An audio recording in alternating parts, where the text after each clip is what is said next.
Peace and love, everyone. Um, what a beautiful service and sermon it has been so far. Um, Incredible meditation, incredible readings, incredible music. Um, and I find it a little bit ironic that I had chosen the topic of the art and rhythm of life, and I wasn't able to keep with the art and rhythm of the service 2 weeks ago.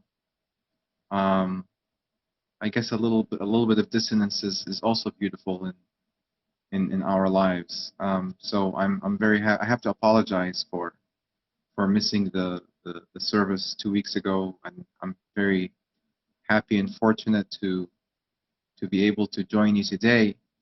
I wanted to begin by reading short verses from Rumi and Gibran, actually, uh, about this topic of rhythm of life. Rumi says, "Each moment a flesh is formed, a new beauty, so that weariness vanishes at these ever fresh sights." And Gibran, he talks about love by saying, "When love beckons to you, follow him, though his ways are hard and steep, and when his wings enfold you, yield to him, though the sword hidden among his pinions may wound you, and when he speaks to you, believe in him." And I'm reminded now of a book, a recent book that I picked up, and I think everybody at the Interfaith Center should pick up this book because it's at the heart of what we've always been talking about. It's a book by a musical composer called Walter Matthau, and I can perhaps just write the name in the for everyone here to hear it, to so they can get the book.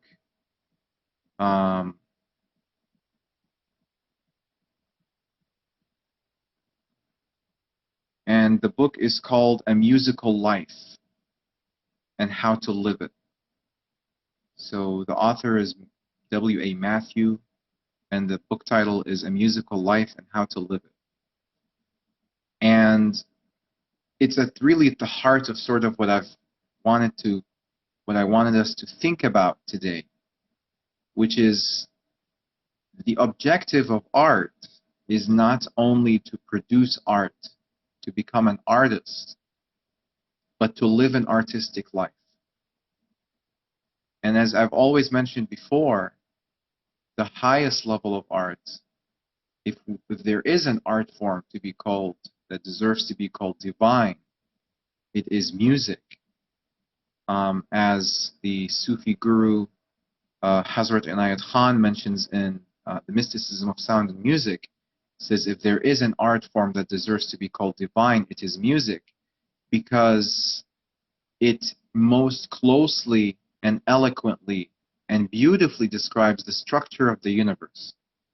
The universe is all about rhythm. The universe is all about music. It says, in the alternation of night and day, there is rhythm. As it was mentioned earlier, highs and lows, anger and happiness, sadness and joy, all of that is just rhythm. And to be able to sort of flow with the rhythm of the universe is precisely what it means to live a musical life and to be a musical being. One of the things that Matthau mentions in the book, which I wanted to mention the short story, and it's really beautiful. He says that one time he was playing his instrument at a dojo, actually, a martial arts dojo, of all places. And he found these exotic insects walking around on the ground. And he grabbed one of the insects and he put it on his instrument very close to where he was strumming the strings. And he said when he strummed the strings, he strummed it hard, and he noticed that the insect shook with fear and trembled and flew away and went away from where he is. And he realized at that moment that for the insect, the strumming of his strings felt like an earthquake. And so he realized, and so he realized that what if the earthquake that happens around us, the earthquakes that happen around us, whether it is the literal earthquake of the earth, which we consider a calamity, and the metaphorical earthquakes, the disasters and the sufferings that we go through, is really nothing but cosmic music that force us in one way or another to rethink our place in the universe and to also sort of learn how to let go of our plans sometimes. For example, this pandemic that has taken over our planet is a type of earthquake that for people with spirituality, we've learned how to make the most of it, so that even with all the death that we see around us, the sickness that we see around us, and the sickness that many of us might have experienced, and the death that many of us have experienced, we still have to regard this as part of the music of the universe, that we have to live with it, that we have to make the most of it, that we have to regard it as sacred, and that we have to regard it as somehow, some way, beautiful. And you know, these past few days, a week ago or about a week and a half ago, it was the birthday of John Coltrane. And I've been thinking a lot about John Coltrane, and specifically A Love Supreme, his masterpiece. And yesterday, I was having a conversation with a jazz musician, a friend of mine, and we were talking about what does it take for a musician to receive or to be able to translate an inspiration so pristinely and so beautifully so that it becomes something that is immortal, like A Love Supreme.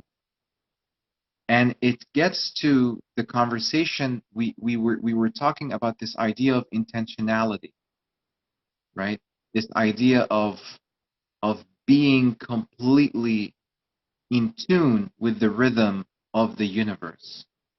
That the universe, the higher power that we hold on to, opens windows for us that allows us to glimpse what is in the beyond.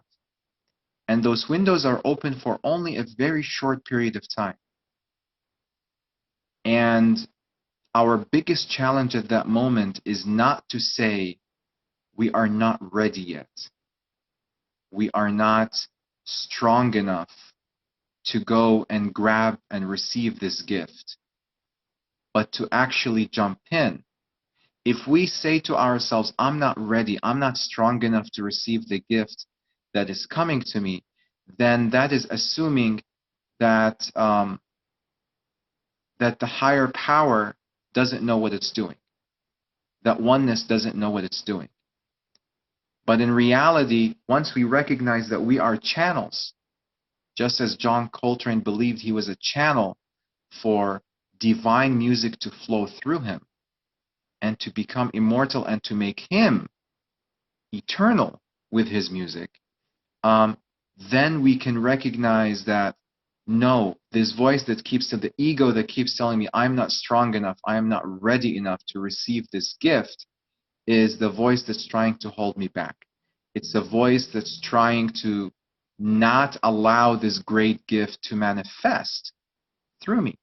There is a beautiful story in Sufism about an ascetic saint who spent years disciplining his ego, leaving not only things that he believed were sinful, but also things that he believed were permissible, but he believed they might be a distraction, like worldly luxuries. So he was kind of like a monastic.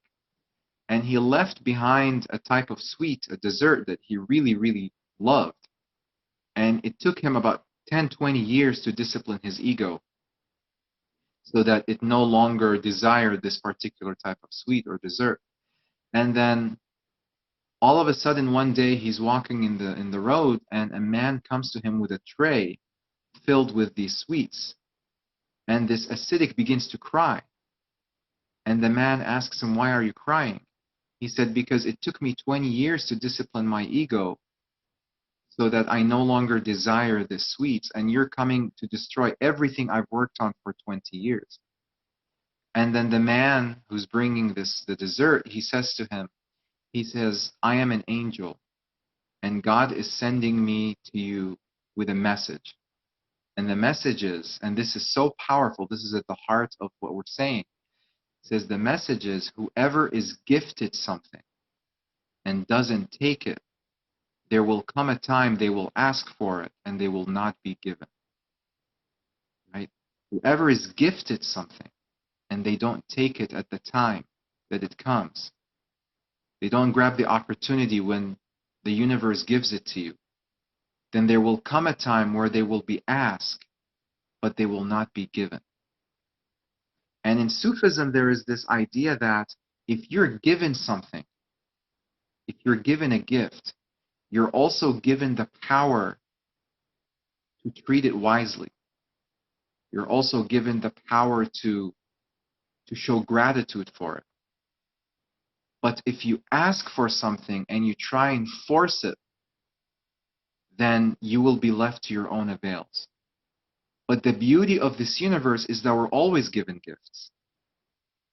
That if we keep ourselves open to the rhythm of the universe, to the beat, if we are in cadence with the cadences of the cosmic symphony, if we are in climax while the cosmic symphony is in climax, if we are paying attention and listening, not only hearing, but actually listening attentively, then at every moment there is a gift. At every moment there is something that is coming to us, and with it is the power for us to treat it well, to treat it wisely, to treat it beautifully. And I'm reminded also of George Harrison, who, like his bandmates in the Beatles, they were completely in tune. Their music was based on a spiritual reality, that they were completely in tune with what they were doing, and that what they were doing had dimensions beyond just the physical and the emotional even, or the psychological. That when John Lennon was killed, and they asked George Harrison, "How do you feel about your friend being murdered?" He said, "Oh, he just took off one clothing and he put on another." That he knew that before being a body, or higher than being simply a body known as John Lennon is a spirit. John Lennon was performing in the spiritual world, and that his body in our physical world was simply a metaphor for the spiritual reality.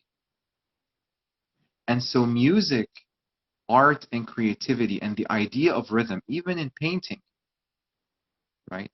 Having the rhythm of the right mix of colors to create just enough tension for beauty to break through. Having the right rhythm in poetry in terms of meter, in terms of phonetic pronunciation of the words, to create just enough tension to let beauty break through. What that allows us to do, it's like a portal. It's like a dance. If you take just the right steps at the right time, it's like a shaman dance that allows us to pierce through levels of perception. And we need that most in times of crises, because times of crises really test our ability to perceive the silver lining. And the thing about perceiving silver linings in times of crises is that the silver lining, as I mentioned last time, allows us to cure our sicknesses, not only cure ourselves. If you cure yourself, the sickness remains and it might come back to haunt you. But if we're able to cure the sickness itself, transform it into health, then then our life is no longer triage, but our life is actually nourishment and growth. And we no longer become simply transformed human beings. We become transformative human beings, transformative rhythms, right? Just like when we hear a drum beating over and over again, as in the beautiful musical performance that we just heard, we hear the drum over and over again with every drum beat, with every breath in the flute or in the musical instrument. We are being healed. We are being transformed. We are trying to become instruments. That's basically what it's about. We are trying to become instruments for divine, cosmic, universal music, so that we can begin to feel and to transmit that healing for others, not simply through our words, but through our very being, our through musical, artistic being. I hope this was beneficial. I've been on a road trip for the past couple of weeks and still going, so I've learned to let go of planning and to just flow with the moment and to just speak whatever comes to my heart and mind. It's always a pleasure speaking to you, and I hope soon we can come together again at the center and enjoy always. God bless all of you. Peace and love.